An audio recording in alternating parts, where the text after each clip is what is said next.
Humans are meant to age. However, we are not meant to age the way most of us are currently aging. I think we've forgotten what natural aging even looks like. What does natural aging look like? So when I think of natural aging, I think of, and you look at basically how the life expectancy has increased every decade, which is a huge success, but the problem is the quality of life. Right. And unfortunately, really, traditional medicine is so focused on lifespan that I would argue that the vast majority of physicians, if you say, well, what do you think about healthspan? They'll have no idea what you're talking about. The damage has been done, right? I've gotten too much sun damage, too much scarring, too many years of not doing anything. Do you really believe that it's never too late to stop the aging process? Oh, it totally is. Our body is meant to rejuvenate itself. Our body has natural regenerative abilities that if we call on it to do that, it will function in that manner. So the way I look at it, it's like you're building a house. And some people come in to see me in my office, say, hey, Dr. Youn, I want a facelift. Here's, I've got money in hand, I want a facelift, I want to look 10 years younger. And it's like, oh, wait a minute here. The way I look at it, like I said, it's like building a house. And like the facelift, the actual surgery is like the spire on top of your house. The food you eat is going to be the foundation. That's what's really going to be the foundation of all of your aging. My name is Dr. Anthony Youn, and I'm known as America's holistic plastic surgeon, and this is Ever Forward Radio.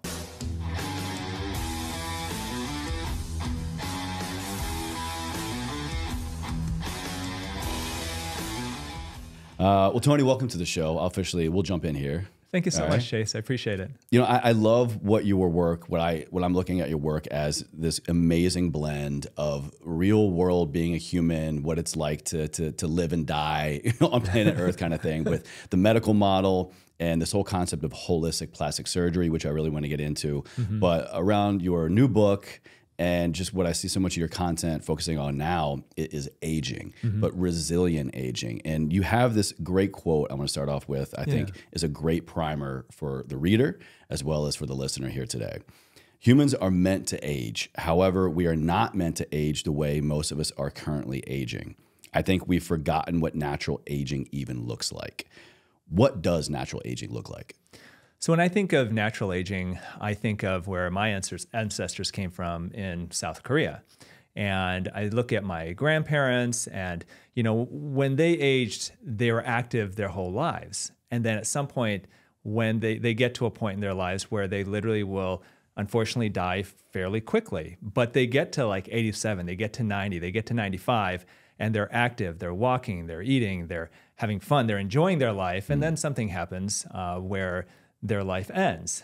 That is very different than what we're seeing in the Western model of aging, very. Where it's this kind of gradual decline to the point where our actual healthcare system is propping us up. How many people do you know who are in their 60s, 70s, and 80s, and they're on so many medications? They really are not active. They've got constant aches and pains. 30s, 40s, 50s, I know people. Yeah, and then they're undergoing interventions to essentially keep them alive. And the medical system, I did all my training, traditionally. I did 3 years of general surgery. I did 2 years of plastic surgery. I did a cosmetic surgery fellowship. So I'm fully trained in everything. I've worked in the ICUs, and it works really well when you're really sick, and it can really help prop us up. And you look at basically how the life expectancy has increased every decade, which is a huge success. But the problem is the quality of life is a whole different story. And that's that thing that you've talked about on the podcast before. There's healthspan and there's lifespan. And they are two very different things. And unfortunately, really, traditional medicine is so focused on lifespan that I would argue that the vast majority of physicians, if you say, well, what do you think about healthspan? They'll have no idea what you're talking about. And so for me, coming from traditional medicine, I went through a period of time where that's what I practiced and that's what I preached actually to my patients. And then I came to a realization that this is not really the way to go. I'm curious, what would be your definitions of health span and lifespan? So lifespan essentially is how long you can live. And once again, our traditional medical system is great at extending our lifespan.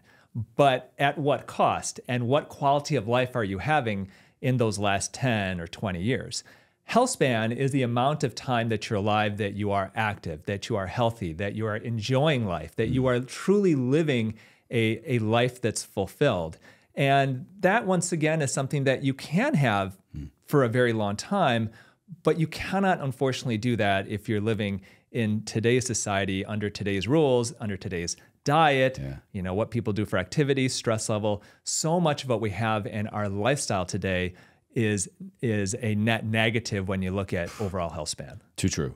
It kind of brings to mind for me Blue Zones. Are you familiar? Mm-hmm. Oh, yeah. So Dan Butner's work, amazing book, The Blue Zones. I saw him speak at a conference, actually my first semester of my undergrad program, 10, 11 years ago now.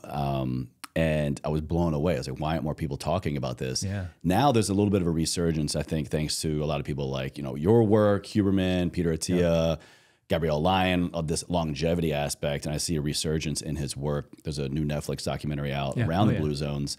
And it was so powerful to me and so kind of such a positive reminder of what end of life can, if not even should, look like. And you hit on a couple of key words: health span, lifespan, but movement.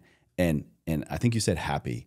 People in these blue zones that are having higher and longer quality of life and living longer, they're smiling, they're with other people, and they're moving. Yeah. Maybe not a particular blue zone, but do you, as an MD and a holistic plastic surgeon, do you look at a particular type of group of person, like in a particular region, ethnicity, culture, as like, hey, this is a great example of what we're talking about, of where health span and lifespan kind of come together? So yeah, I think if you look at the blue zones, the obvious choice for me, being Asian American, would be Okinawa is one of those. Right. Now, being Korean, we grew up, Japanese were not necessarily kind to Koreans over the centuries. So for me, I do look at South Korea, because for me, that's kind of, plastic surgery is a whole other story. We can talk about that later. But really, I think when I look at the lifestyle of my parents and my grandparents, and how even that has changed as they have brought their children, or they have raised their children here in the United States. I grew up in the middle of Michigan, in blue collar, meat and potatoes, fast food, small town Michigan. And it was an interesting dichotomy because it's a little different than Korea. Yeah, because my parents literally immigrated and came straight essentially to Michigan, and they barely spoke English, and it was this weird situation where we were the only Korean family, the only real, the only ethnic family, non-white family essentially in town. And how do you get through that as a kid? You kind of want to be everybody else. And so for me, like my diet, for example, consisted of either going out with my friends and eating McDonald's, or I would have Korean food at home, which would be rice, fish, kimchi, so fermented foods, lots of garlic, like all this great healthy foods. But some of my favorite foods. But then on the other side, it's like you go out with your friends, and our American small town society there was built off of essentially meat and potatoes and fried foods and all of that. So yeah, so for me, when I look at it and I look at longevity, the first people I look at are my parents and my grandparents, and the people who came, from that part of the world, because there are so many practices that they employ that I think we could learn from. And it's funny, I've been making these videos lately, so I've got a big following on TikTok and Instagram. Big TikTok guy, everybody. Check him out. It's kind of funny. Great videos. But I started making these videos on how to age like an Asian. And I thought it's kind of funny because a lot of it's true and a lot of it's just kind of silly over the top stuff. But a lot of it is really true of a lot of things that they do. And they did it not necessarily that they knew. Eating kimchi as like a staple of the diet, being essentially what that is, fermented cabbage with hot sauce. Right. I ate it growing up every day almost. And I never thought, I'm adding probiotics to my microbiome. It was just a regular staple of your food, of your family, not necessarily connecting the dots of, hey, I'm doing this for my skin health or anti-aging. And as you get older, you start realizing like, oh my gosh, there's a lot of these things that we were doing that were really good for us, and we didn't even realize it. And why is that the case? That's a whole other story. That is. Definitely, you guys got to check out the Blue Zones. You want to learn more about that. You talk about how it's never too late to reverse the aging process. I think that's a statement that caught me off guard. It catches a lot of people off guard. The damage has been done, right? I've gotten too much sun damage, too much scarring, too many years of not doing anything. Do you really believe that it's never too late to stop the aging process? Oh, it totally is. And there's so many examples of, Our body is meant to rejuvenate itself. Our body has natural regenerative abilities that if we call on it to do that, it will function in that manner. So just for example, you know, as a surgeon, I still operate 2-3 days a week. And if I get a patient who comes in who's a smoker, they've been smoking for 20 years, okay? Now, the main reason why we don't operate on smokers is because smoking will constrict blood vessels. If your blood vessels are so constricted that you do not have enough blood supply to a part of the body to heal it after surgery, it can become necrotic. It can literally turn black and it can die. As a plastic surgeon, I do a lot of, let's say, breast lift surgeries. I do a lot of facelifts. I do a lot of tummy tucks, where we elevate the skin for these parts of the body and we cut off a lot of that blood supply. And if there's not enough blood supply to heal that, to supply that body part, literally it dies, it gets infected, and everything essentially falls apart. Now, the reason why I'm saying this is that when you have somebody who's a lifetime smoker, if you take them off smoking for about 4 to 6 weeks, that's enough time. As long as they're off, they're not cheating or anything, that's enough time for those blood vessels to reopen up, even if they've been smoking for 20 to 40 years. So a month or two of not smoking can get someone ready to be in a better recovery to essentially the same place recovery-wise. You know, the tissue recovery-wise is somebody who was a non-smoker all their life. Wow. You know, our body does have these regenerative abilities. It's just we have to call upon it to do that. And so, yes, I do believe that it's never too late to reverse aging. There are so many things that you can do with you know, and the way I look at my book, it's kind of 4-pronged attack, technically 5. You know, it's what to eat, when to eat, it's supplements, skincare, and then it's kind of alternative treatments if desired. That if you call on your body, you do that, you call on your body to use its own regenerative abilities, you can see some really profound impacts. And so you don't have to go under the knife, you don't have to go under the needle. It's just using your body's own regenerative abilities. And that's what I call autojuvenation. Right, Is using your body's own regenerative abilities to literally rejuvenate itself. And it will. That's the crazy thing. It's like, I'm sure you'll hear this soon when you talk with them, but it's like my man Sean Stevenson always says, if we just stack the conditions in our favor, the body will not only just survive, but thrive. Yeah. It wants so much more than just homeostasis. Yeah. And it can actually undo a lot of the damage that we choose to do to it. Yeah, it's just the problem is that our society is so filled with these negative influences that, I mean, it's tough. I mean, now, you know, I've got high school age kids and it's like, you know what? I don't see hardly anybody that smokes anymore, but everybody's vaping. Everybody's vaping. And so there actually was a study that looked at the effects of wound healing comparing smoking to vaping. Even if you didn't vape nicotine and you had similar negative impacts in wound healing with smoking versus vaping. And once again, even if the vaping wasn't even nicotine, like what is it with that? We don't even know. The inhalation process. We don't know if it's the chemicals that are in those liquids that you are heating up to these high temperatures. Interesting. You know, is it some people, there's a lot of hypotheses. Some people say it's even some of the plastics that are in these devices that may even start to break down. Yeah, microplastics, that's a whole nother episode. We don't know, but even if you don't have actual nicotine in your vape, it still impacts wound healing the same way. Wow. And so you add that with some of the other things that we haven't even studied, you know, with marijuana smoking, so many people now smoking marijuana. We don't know. We do know the impacts of cigarette smoking being such a huge net negative for our health span and even our lifespan. We're learning what the effects of marijuana might be, but even with my patients, I tell them, look, marijuana was illegal for so long. We don't have any studies on it. So we don't know if it's going to constrict your blood vessels. We don't know, is it going to prematurely age you 5-10 years from now? You know, I see patients who come in to see me in my office, and literally within a few seconds of looking at them, I can tell you that if they're a smoker or not. Oh, I bet. I can tell you their diet. I can tell you their kind of, you know, how active they are. I mean, it all shows up in the skin. Wow. So you kind of already hit on it, talking about, you know, kimchi and your upbringing. Let's focus on diet for anti-aging. Yeah. What is so crucial about our diet? Not necessarily I abide by this particular diet, but the food that I eat on a regular basis. What type of influence does that really have on our skin in terms of aging or anti-aging?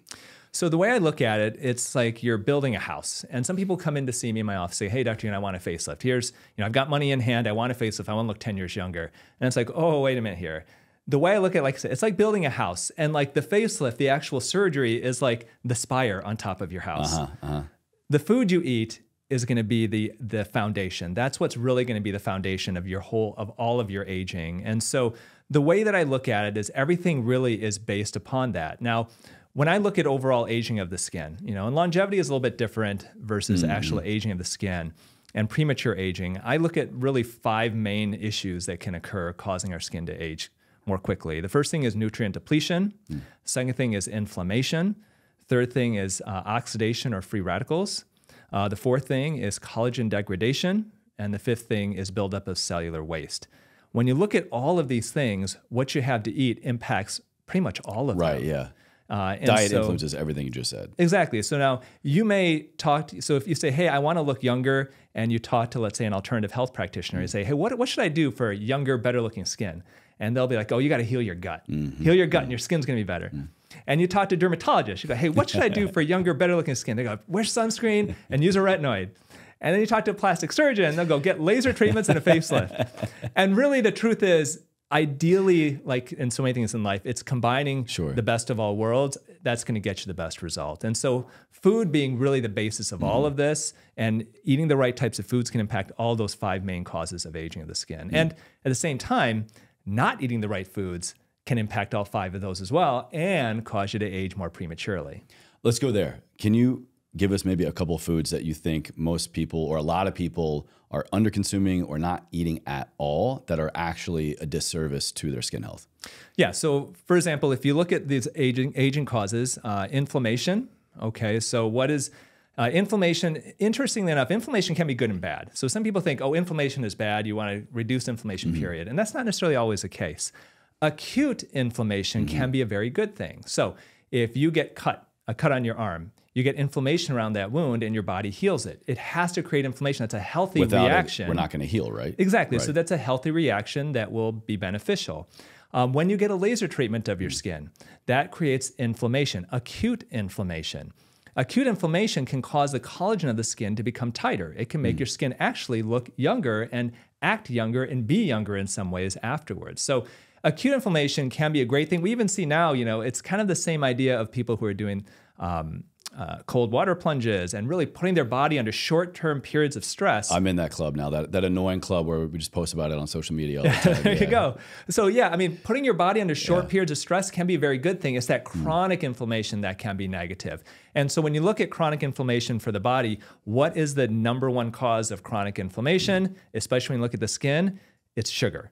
Okay, so sugar... Which shouldn't be a surprise to anybody, at least not listening to this show, but please unpack that more for us and let's get a good reminder. So a lot of people think of sugar and they go, oh, you eat a lot of sugar, you eat a lot of carbs, you're going to gain weight, you're going to, metabolically, it makes you unhealthy. But what a lot of people don't realize is that sugar is the great ager of our skin as well.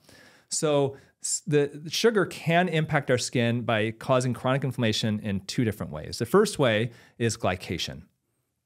So sugar can bond to the collagen and the elastin in your skin, causing it to become deformed. So when we look at the structure of our skin is composed 70 to 80% of collagen. Collagen is that part of the skin that causes it to feel tight and strong. And when you're young, you've got a lot of collagen and you've got nice, smooth, tight skin. As we get older, we lose about 1% of the thickness of our collagen of our skin every year, starting around in our mid-20s or so. That soon, really? Yeah. So you start losing about 1% a year. Women after menopause lose upwards of 2% a year after they go through menopause. And that's why you may see women who are in their 70s and 80s and their skin is like tissue paper thin. And if you even just like scratch it against a door or something like that, it's going to tear. Yeah. And so the first thing we look at is you want to make sure that you build up your collagen and you don't continue to lose it. So when you have collagen and it's youthful, it's the way I describe it, it's like the logs of a log cabin. And those collagen is in these tightly packed logs. It's nice and tight. It's solid. But as we get older, those logs become a bit frayed. They start to fall apart. What sugar does is sugar can then bind to those collagen proteins, and it can bind to them, creating what's called an advanced glycation end product, or an AGE. And essentially what it does is it kinks that collagen and causes it permanently to become deformed. So it kind of creeps into the mortar of our internal fortification of our skin.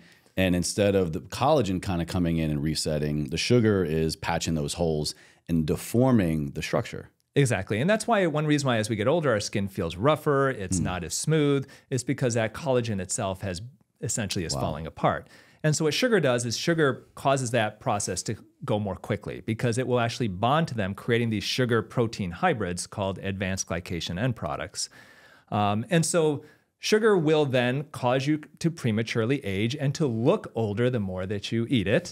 The second way that sugar causes our skin to age more quickly is chronic inflammation. And this is something that you've covered before on your podcast. What a lot of people don't realize, though, is that that inflammation can be seen on the skin as premature aging. So chronic sugar spikes equal chronic insulin spikes. Chronic insulin spikes can create chronic inflammation. You get insulin resistance, where essentially you've got so many sugar spikes that your tissues are not reacting to that insulin anymore. Sugar goes up, you get prediabetes, you get type 2 diabetes, and all that stuff that you've covered here before. Somewhere in the Palisades right now, Dr. Casey Means is jumping for joy. Her ears are ringing. And the funny thing, so some people say, well, that metabolically that's unhealthy and stuff, but what a lot of people don't realize is that will make you look older. And so I get people that come into my office. And, it's interesting because we all have our own what's the word for it? The things that drive us, that cause us to change our lives. Like intrinsic motivators. Yes, exactly. And for some people, like for me, a huge motivator is I want to be alive when my daughter gets married. Like I want to walk her down the aisle. Other people's motivations may be that they, want to feel strong or they want to live to a certain age or whatever. Some people's motivations are they just want to look good. They want to look in the mirror and feel good about themselves, or they want to turn heads or something to that extent. And so there's so many people that come into my office where they're not motivated by some of these other things. You may say, well, if you keep eating this way, you're going to die an early death, or you're going to have a heart attack, or you're going to get COPD in your lungs if you keep smoking. And they don't care. But if you say you're going to get more wrinkles, like, oh, wait a minute here. So you just got to find that leverage. There's some people. And hey, if that's what it takes to change a lifestyle, then hey, I'm all for it. You were talking about collagen quite a bit, and in your book and so much of your work, you talk about collagen. You drive that into the ground in a good way. Yes. So I'm curious, because I think over the years, collagen has kind of surfaced a lot in the supplement world, but also, hey, get more of it in your diet. I'm curious, what matters more if we put it on externally or consume it internally? So if I put on like a collagen cream or a moisturizer or something like that externally, am I getting as much bang for my buck as like my coffee here, Strong Coffee Company? I'm drinking 15 grams of collagen. I'm ingesting it, metabolizing it, and then it's getting into my body from the inside out. Yes. Is there a preferred method, internal versus external collagen? Yeah. So collagen is a huge protein. It's a large protein. And if you put a collagen cream on your skin, it will do nothing. Because it's too big, because our skin is a barrier, and the skin is made basically to keep out things we don't want in our body. But we want collagen in our body. But collagen is a large protein, and it's going to sit on the surface because there's no way for it to actually penetrate through the areas of the skin where maybe if you put, let's say, a topical medication, hormone, let's say a hormone patch, where it will go through that. Collagen's too big to, okay? So it will not. The reason why... So we're just rubbing our money away. You are. So collagen creams, all they do is they moisturize your skin. That's it. So I do not recommend spending excess money on a collagen cream. Okay. That's BS. So you can get moisturized skin, but you're not really getting collagen benefits in your skin. It won't add anything. Damn, all right. Yeah, it's literally like, hey, let's put protein on your skin. That's not going to do anything. Now, versus going internally. Ingesting it's a whole other story. Okay, so collagen, once again, it's a big protein, and it's fascinating because this is a big controversy online where Is there collagen in there? No, there's not. I have actually posted on collagen and saying, I'm a believer in collagen supplements. And I've had doctors and other fitness people say, oh, that's BS. It doesn't do anything. A lot of people, especially in the fitness industry, will say collagen is one of the most useless supplements. Yeah. And the interesting thing is that they're totally wrong. So let me explain. So collagen is a large protein.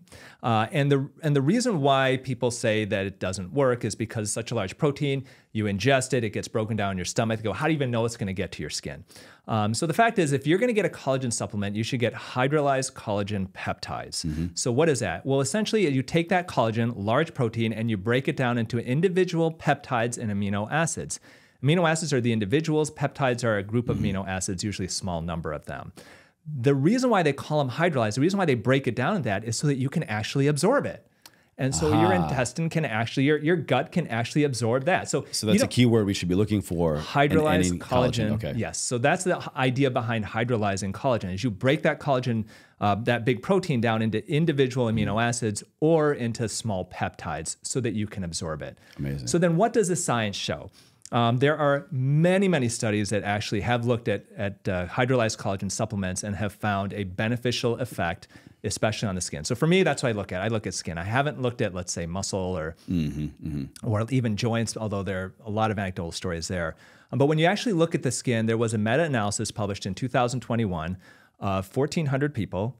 They took 90 days of a hydrolyzed collagen supplement and found a statistically significant improvement in wrinkles, in skin hydration, and skin elasticity. Meaning like reduction of wrinkles, increase in elasticity? Yes, yes. Wow. So statistically significant. There are studies that look at people who take hydrolyzed collagen supplements and they look at them for, let's say, 2 months, and they actually will biopsy their skin find an increase in the amount of collagen or the thickness of the skin. You can't deny that. There's so many studies out there. Interesting thing, okay, there's a doctor who's on TikTok. He's an older guy. He's a cardiologist who has got some nutrition training and stuff. And he looks kind of like Santa Claus. He's got a huge beard and he speaks very matter-of-factly. You know, it's all about nutrition, and he's one to debunk claims by everybody. And so he did do a video about 1.5 years ago basically saying that collagen supplements are worthless. Just buy some Jell-O and have gelatin. And it's the same thing. Interestingly, about 2-3 months ago, I came across that video. I'm like, why is this video playing again? All of a sudden, his image shows up and he swats the video aside and he says, I was wrong. Really? I re-looked at all the studies and collagen supplements do work. And he said, I was wrong about this. And all the claims I made, don't listen to it. Collagen supplements do work. And I was like, oh my gosh, like this is a traditionally trained cardiologist. We need more of that in medicine, yeah. Yeah, who went public saying that he didn't believe in collagen supplements. And about 1.5 years, 2 years later, whatever, came back around and said, you know what? The data's there and it shows that it works. So now, full disclosure, I do have a collagen supplement that we have in my my Youn Beauty line. Amazing. Okay, and so you not only promote it, but you actually have a product. So it's our top selling supplement, and I cannot tell you how many people who've commented said, you know, my skin looks better, my hair looks better, you know, my hair is thicker, my nails are stronger. I have people say my joints feel better.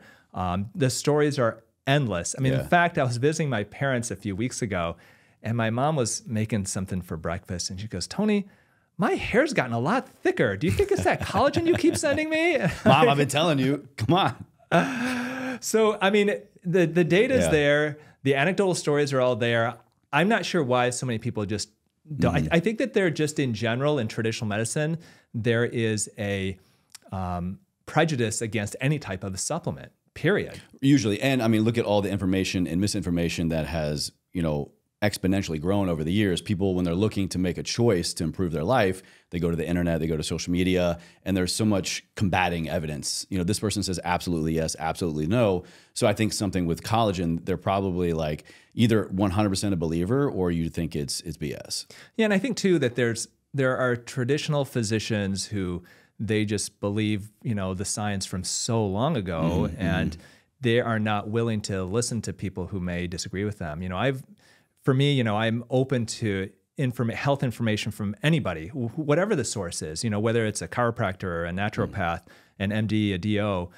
But being trained traditionally, that's not the case with most physicians. If I were to, let's say, go to my doctor's lounge in my local hospital, where the doctors will sit and have lunch and say, oh, I was talking to a chiropractor about nutrition the other day. It would be met with snickers and guffaws. If they even are brave enough to say that out loud, I'm sure. Yeah, I mean, if you can't even, and it's just, there's this prejudice in traditional medicine against anything that is not what they consider their evidence-based. And now what they'll say is that evidence-based? That's going to be the argument. Is that evidence-based? Well, what do you mean? And then you show them studies like, look, there are all these studies. They go, well, I don't believe that evidence. I need better evidence. I need evidence that supports my bias, basically. Exactly. One other question on collagen, and then I want to get into something that you kind of just prompted.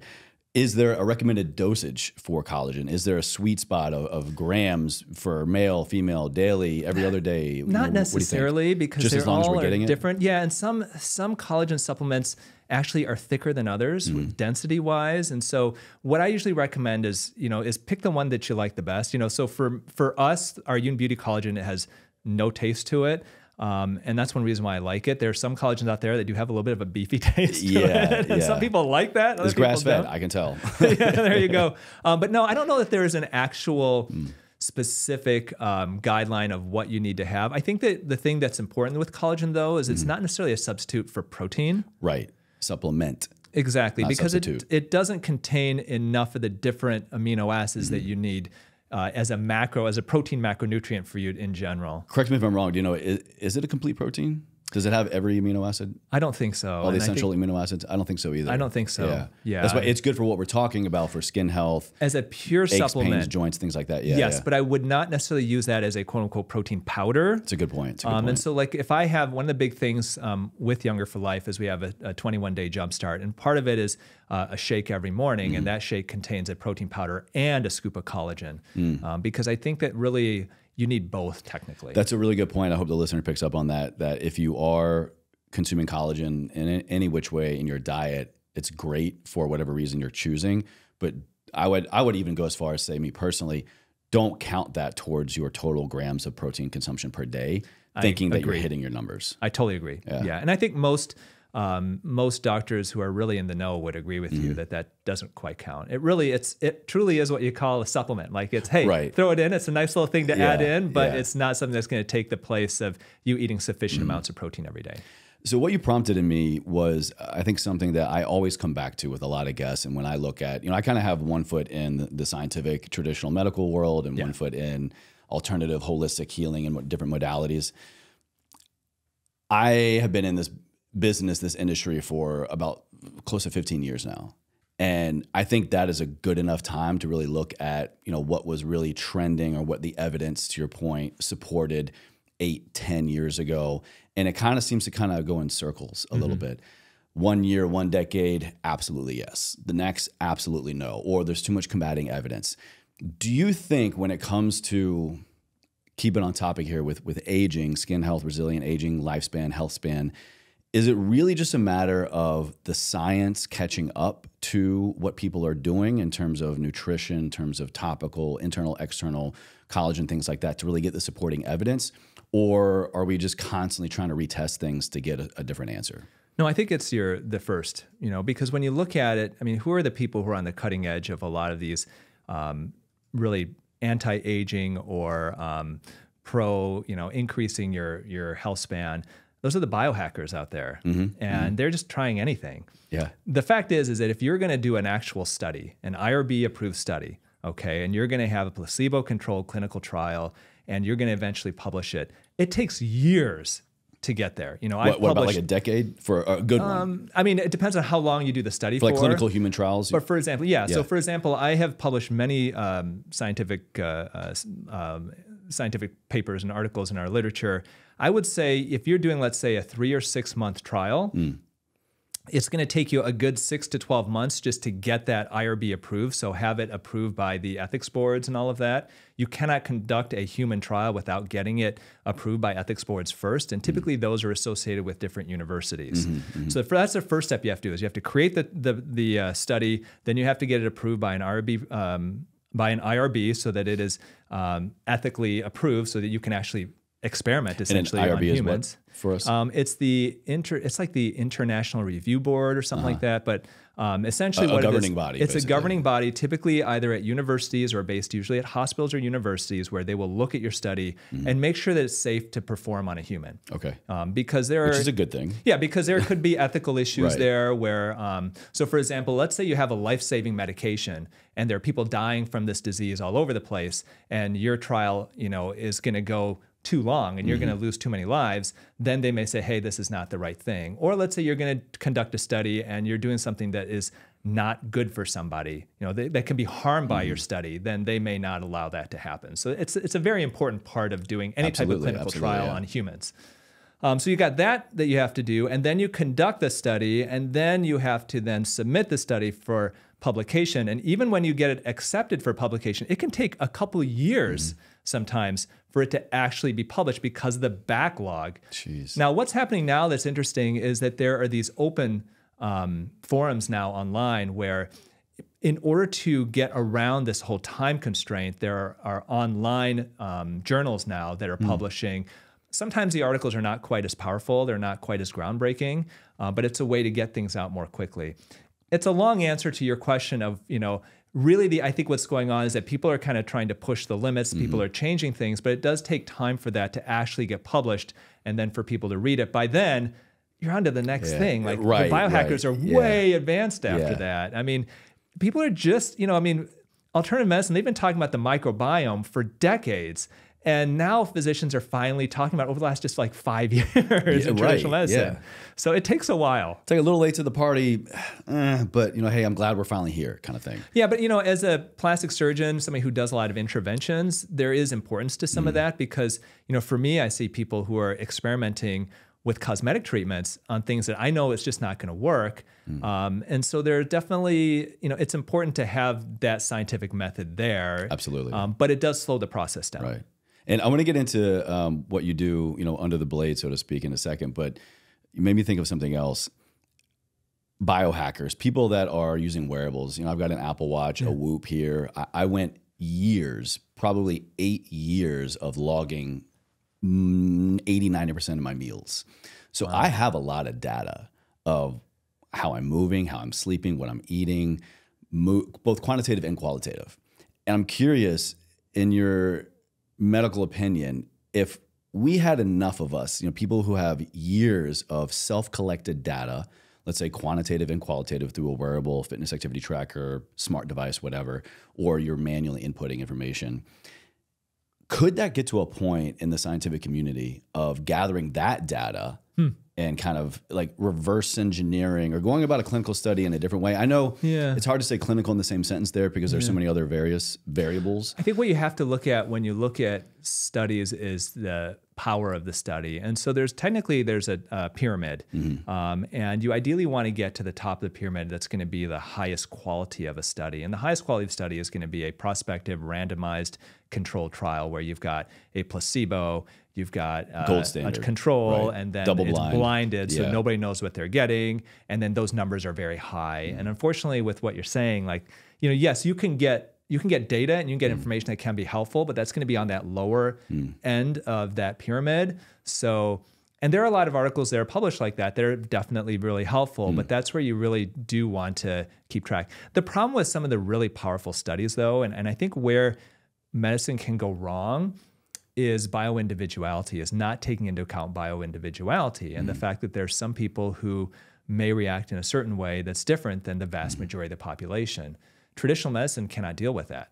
It's like, if your lab result is in this, this range, then you're normal, period. If biomarker says this, then you are that. Yes, and that's, I think, a big problem with medicine nowadays is that there is taking the individual person's symptoms and then bringing that into account. Like maybe they're a high normal, but on your scale that has been tested on 10,000 people, but for them that high normal is actually really high because they have certain sensitivities that they're not accounting for. So it's interesting that I think that the tide is slowly shifting towards combining alternative with traditional medicine, and that's really the way to go. And that's kind of the direction for me that I'm going with my practice and that I went with the book and stuff. It makes me curious. Thank you for your input on that. I'm wondering, biohackers unite. If we all pull, if you've got X amount of years or X amount of months of this type of data, hey, let's pull. Here's a new sample size. Here's a unique population with enough data points to at least kind of maybe extrapolate a few things,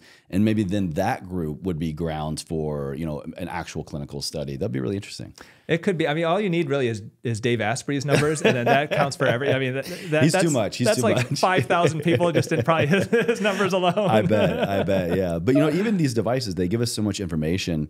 Like I've been using Whoop for about 4 years. It's a physical activity tracker that tracks, during the day, during sleep, when I'm training, recovery. And I mean, what it can provide, like I'm not even fully tapping into. I just use it for, a daily nudge in the right direction. Hey, I think that's great. Gas down or gas off kind of thing. But it makes me wonder, hey, if we kind of pulled all our data together, what could we do? It's a good thought. What could we do? Yeah. At some point, I think these companies who are, I'm assuming your data is being aggregated as we speak by a company. And at some point, they're going to do something with that data. Big brother, if you're out there, be kind. And they'll create something to sell, I'm sure, and make a lot of money off of it. Well, I do want to kind of shift into the latter part of the interview here now and talk about, I think, what a lot of people are interested in, maybe they have experimented with or are really curious about. And that's, okay, I'm looking at my diet, I'm looking at these kind of holistic methods, but for my own personal reason, maybe even a medical reason, I want to spend more money and go under the blade, go under the laser, get a treatment of some kind of variety. What do you think is what is the number one treatment you would recommend, blanket statement for most people? Where do you start? Okay. So, I mean, I think the first thing is you start by focusing on the other stuff. So you focus on the diet and you really take the recommendations. The interesting thing is the recommendations I give are going to be very similar to what you give for other types of reasons, yet that is going to be in general great for your skin. Let me guess. Get good sleep, good quality water. Yes. Daily physical activity. Yes. Sunlight. Yep. Although not too much sunlight. Not too much sunlight. Okay, right. We can talk about that. In a certain window. Yeah. And I think with diet, really, it's going to be eating the rainbow of fruits and vegetables because then you're going to target oxidation, the free radicals with that. It's going to be eating healthy sources of protein because you need protein because, once again, collagen, 78% of your skin, that's a protein. You got to fuel it with protein. It's not enough just to take a collagen supplement. It's going to also be eating anti-inflammatory foods, okay? Inflammation, chronic inflammation being an issue. So anti-inflammatory foods, I look at two main categories for that. The first category I look at are going to be the healthy fats, so omega-3 fatty acids. So you're looking at cold water fish, tuna, trout, salmon, mackerel, sardines, that type of thing. Also the monounsaturated fatty acids, so that's going to be like olives, olive oil, avocados, nuts, and seeds. So really focusing on those anti-inflammatory fats can help reduce that chronic inflammation as you're also reducing the amount of sugar that you eat. But the other group I think that can help, and we mentioned a little bit the microbiome earlier, is really supporting the microbiome. And so eating foods that are fermented that you can then help to support the microbiome. A lot of people know that there's a microbiome, that there's like a gut brain axis, that the health of the gut will impact the health of the brain, but there's actually a gut skin axis too. Ooh, all right. And so the health of the gut will impact the health of the skin. And so once again, eating microbiome boosting foods like fermented foods, and I always recommend a daily probiotic as well, I think is very helpful. So those are two ways to really help reduce inflammation, and then reducing inflammation by reducing inflammation-inducing foods too. And so those are some things as far as food that I definitely encourage people to do. Like foundational, focus on that, and then kind of come back to what maybe you see working or not. Yes, yeah. And so if you do that, then I always look at supplements too. That's the next step. So the first thing, I always say, look, start with the food first. Once you're feeling good with that, look into the supplements. We talked about collagen being huge as far as if you're looking at anti-aging of the skin. And then I recommend some basic supplements. We mentioned probiotics earlier. I think omega-3 fatty acid supplements are great. I also recommend an antioxidant, like a combination antioxidant supplement too. Okay. Just because you can't really get too many antioxidants. And we know we're not getting as much in our food as we used to. Right, yeah. So nutrient density in food that's a whole nother episode as well. Yeah, yeah. And then we look at skincare. Okay, so before you start looking at interventions, I always encourage skincare because you can get profound, if you combine those first three things, what to eat, we can talk about when to eat in a little bit if you want, and then supplements, and you combine that with skincare, the vast majority of people can get such a nice change in their skin that they don't need to get laser treatments. They don't need to get Botox or any of that type of stuff. Nice being what? They look youthful. You can look 5 to 10 years younger potentially. Wow. You give it a good 3 to 6 months by focusing on those 4 things, and you can make some huge changes. Wow. We actually have in my book, it's a 21-day jumpstart where we cleaned up the diet. Okay, so literally 21 days. Okay, where we clean up the diet, we focus on those foods we just talked about. We had them intermittent fast for weeks 2 and 3, just 2 days a week. We had them take those basic supplements we just mentioned, and then a very basic skincare plan. We put them on it for 3 weeks, and the amount of changes that we would see in literally 3 weeks was fascinating. It was astounding. What do you mean by very basic skincare routine?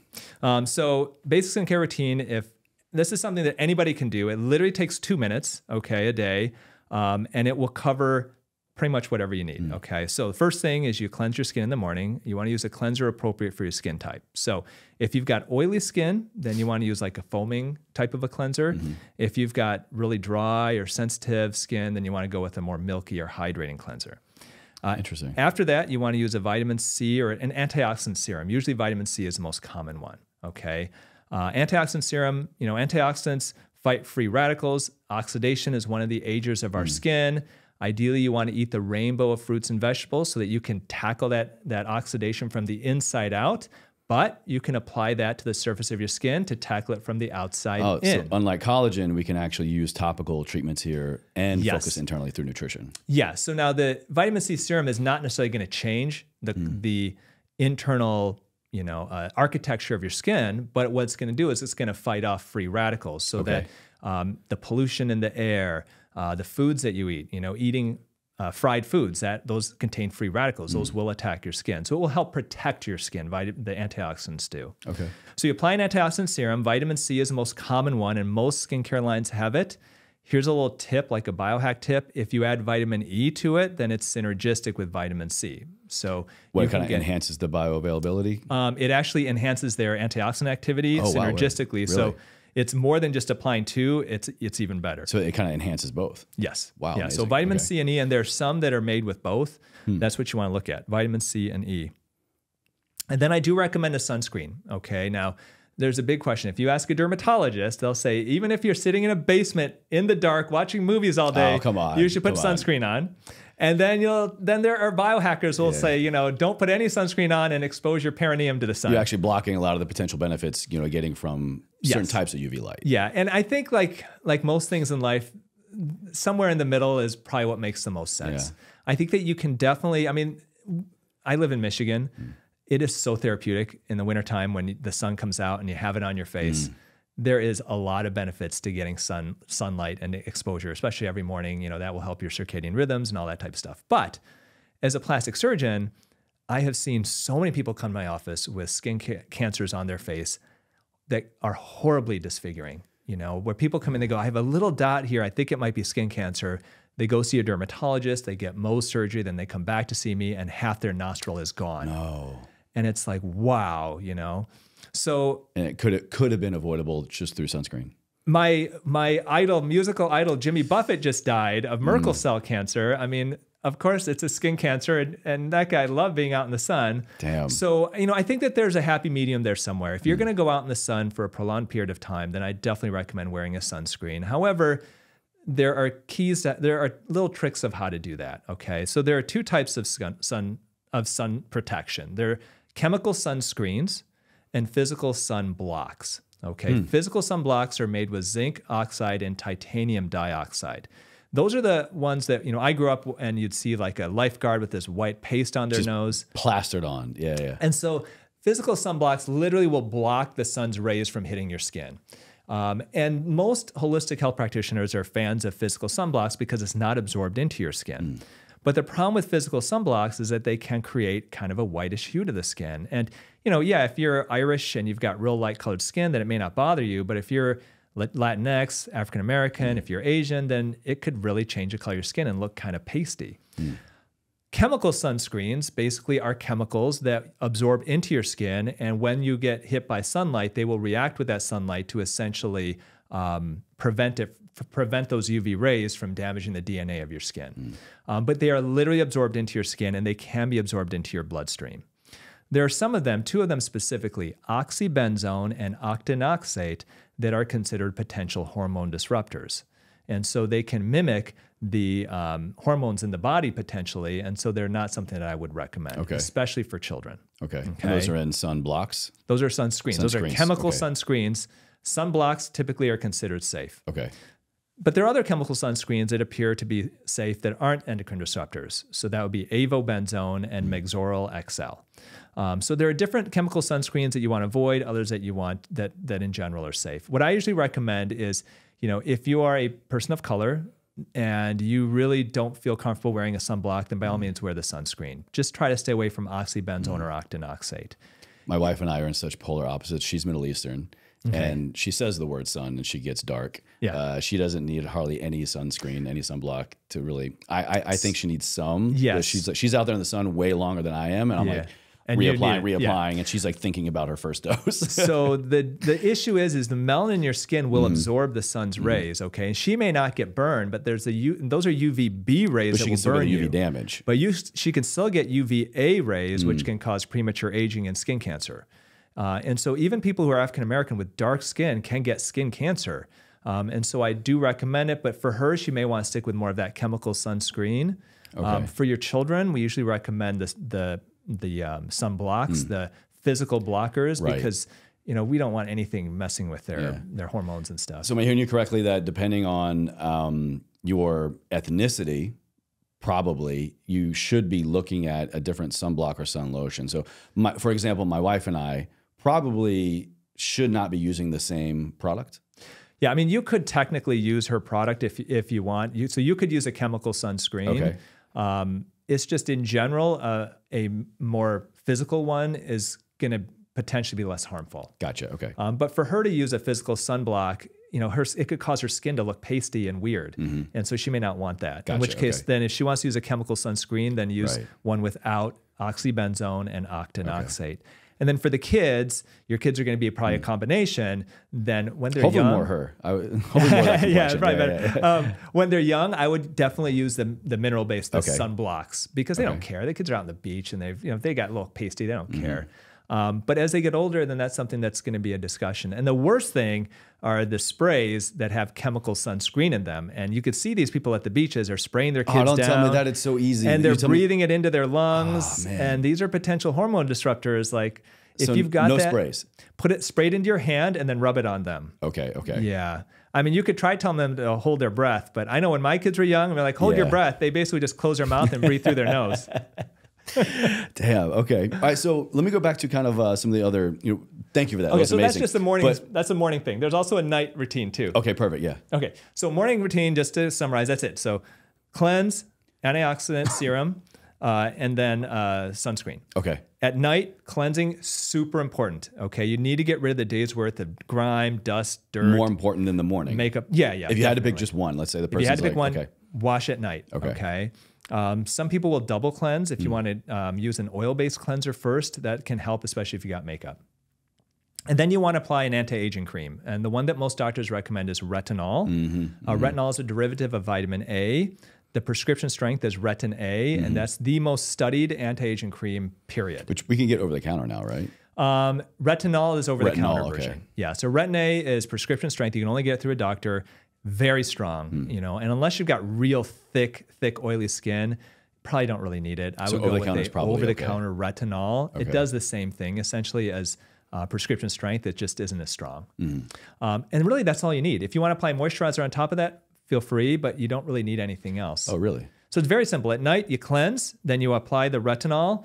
And if you want to throw a moisturizer on top of it, especially if you live like here in LA where it's real dry, you want to get more moisture, by all means do that. And then the final thing is 2 or 3 times a week at the most, exfoliate your skin. So some people use like a exfoliating scrub. Other people use kind of like a light chemical peel. Or even like some of those handheld devices kind of. Those are not as recommended anymore because they're a bit aggressive. Maybe that's why the one I used to use went out of business. I used to have a Sonicare years ago. Yeah, they don't it felt great. Anymore. It felt great, but yeah, they're gone now. I think those are things that you could use once or twice a week and that would be fine. But people are using it every day and it was too aggressive. Yeah, that's the problem. But that's it. Really, that's 2 minutes skincare routine. And we actually tested that skincare routine on people for 2 months. And we put their photos and we actually surveyed people to see how much younger these people look after literally just doing that for 2 months. As in they didn't have a skincare routine before and now this is the one they did? Okay. Yeah. And we found they looked about 5 years older after, or younger. I'm sorry, younger afterwards. Wow. Yeah, 2 months of just doing that. That's really impressive. Yeah, so really impressive. So that's kind of the whole idea is like, if you change your diet, if you add a little bit of intermittent fasting to it, we can talk about that if you'd like, the supplements and the skincare, most people, if you do that, you're allowing your body's own autojuvenative abilities to turn back the clock on its own. You're feeling healthier, you're looking better, you've got more energy. Which is what we want. And that's all you really need. And yeah, if you want to add some other stuff, we can talk about that too if you want to take the next step, but most people don't even need to take that step. I would love to get in there. Let me ask real quick. Hey, Joseph, we're a little over on, are we on time? You got a few more minutes? Okay, cool. Let's say I want to take it a step further. I'm doing all these things, I'm seeing results, or maybe I just feel like I want to kind of jump to a little bit more aggressive modality. I want to go get red light therapy. I want to get microdermabrasion. I want to go to the local spa and just, have a day. What would you say for the average person, average level skin, not like major damage here, what would be the best bang for our buck in terms of actually doing something beneficial for our skin and anti-aging? Yeah, so the first thing that I would look at would be red light therapy. That'd be the easiest thing. So red light therapy, the idea, now it's interesting because holistic health practitioners are all about red light therapy, and traditional dermatologists, plastic surgeons don't know anything about it. Really? Like it's not part of our armamentarium at all. Wow. So red light therapy can come in a lot of different forms. There are handheld devices, which are kind of a pain because you got to put it up to your face and then move it every couple minutes. You got to part prop of it your up and face. kind of hold it, yeah. Yeah. There are tabletop devices I think work pretty well where you just have your face in it. And then there are masks that you can wear around that look real creepy. Very creepy. It's like very Hannibal Lecter-ish, Yeah, but definitely. whatever. And then there are even beds. So really the science behind it is still a little bit murky. We think that red light therapy essentially helps to power mitochondria and mitochondrial function and ATP production. Stimulate more blood flow. Yeah, so the help with idea, and the same recovery. thing when you're looking at thinning hair Right. and with low light laser therapy for thinning hair, the idea is that the energy of those lasers, they don't create heat, they just create energy. They just have energy without heat essentially, can get transferred into that body part. And so for red light therapy for aging of the skin, the idea is that that energy can help to power the mitochondria, the powerhouses of the cells. That's and a good thing. Making them work better, Very good making the ATP production improved. We use that for the hair as well, and the idea is that can help the hair to go into a growth phase, and so can stimulate growth of the hair Meaning too. if your hair is thinning or you're in a hair loss situation, red light therapy might stimulate hair growth again for you? Exactly, yeah. And there are devices now that are actually helmets that you can put on. I do that myself every other day. No way, really? Yeah. Hair looks great. That's one reason why. Wow, okay. But that's another way, and it's the same kind of idea. Okay. Now, when you look at red light therapy, though, specifically for aging, there have been some studies that have looked at it. There was a study that looked at, I think it was like 1,100 people. It was 90 days, and they found 90% of people had an improvement in the skin tone, and 80% of the people had an improvement in the skin smoothness, the smoothness of the skin after 90 days.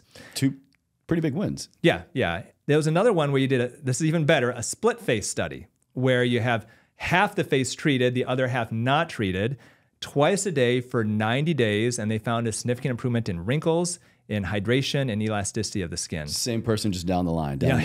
You treat half the face. I hope they're paying and them the well for other that half study. you don't do. Well, then you do the other half later after you balance find it the out. results. Okay. Yeah. This is so wild. 90 days. That's crazy. Yeah, twice a week, 90 days, improvement in wrinkles, in skin elasticity, and hydration of the skin. So red light therapy does work. But the interesting thing is plastic surgeons and dermatologists don't talk about it. And I'm not sure why. It's just not something that we've ever talked about, or we do. Well, probably losing some clients, maybe losing some patients. I mean, I don't know. It's something that you could easily do at home. And so if you're on a budget and you're, let's say, living in an area where you don't have access to a med spa or anything like that, then getting a red light device, ideally I recommend a tabletop one. That's, I think, a great place to start. Now, if you have access, though, to a med spa or a doctor or something, and you want good bang for your buck, the thing I would look at would be IPL. IPL stands for intense pulse light. It's similar to a laser, but it's much less expensive. And it's really, really good at getting rid of dark spots or age spots. And so if you've got a lot of excess pigmentation, which we see a lot of times people get in their 40s, 50s, and 60s, a lot of the sun damage that occurs when they're younger starts to really come out of their skin. Yeah, and it shows up as uneven pigmentation and blemishes and spots. Okay. IPL is a great way to take care of it. It's no downtime. It's literally just light energy. So some people who are like, look, I really want to be natural. I don't want to put a bunch of chemicals on my skin. This is literally light energy. That's it. And it basically tackles the dark, it heats up those dark spots, causes them to be destroyed, and within a week they start falling off. And it's just light energy. You can't be more natural than it just being light. Amazing. Yeah. It's so funny we're talking about this. Literally today, as we're recording, my episode went live, is all about red light therapy. Oh, is it? Oh, that's red light great. therapy, photobiomodulation, particularly for applications of recovery, injury prevention, injury recovery, inflammation, kind of more sports performance stuff, but a lot of unique points in that for mental health, for brain health, gut health.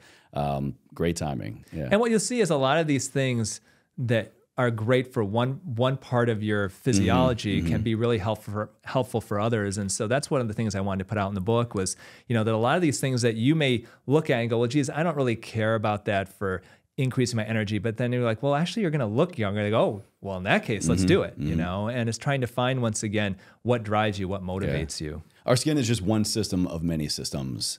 So by focusing on one thing, we can work on that thing that we're after for our own personal goals, but it serves a myriad of other benefits and systems in the body. And it really is a sign of what's going on inside your body. Exactly. And it really does show it, and that's something that we're learning more and more about.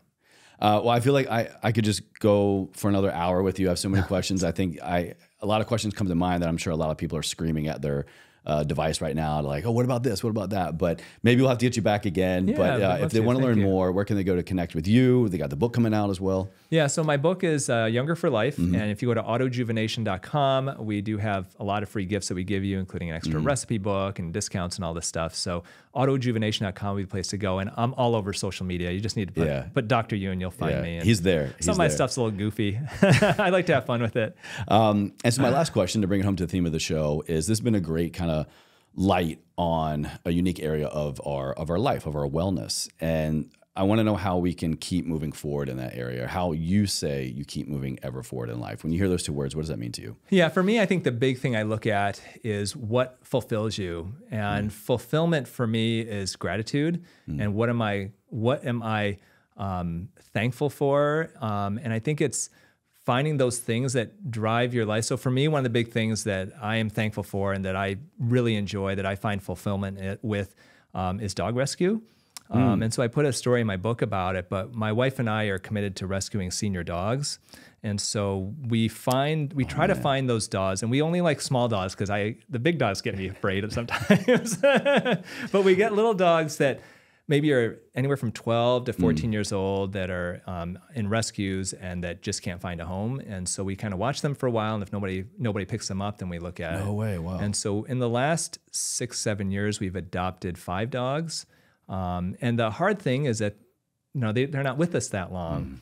But the great part of it is that you are there for them for the end of their life, and you make sure that part of their life is as perfect as can be.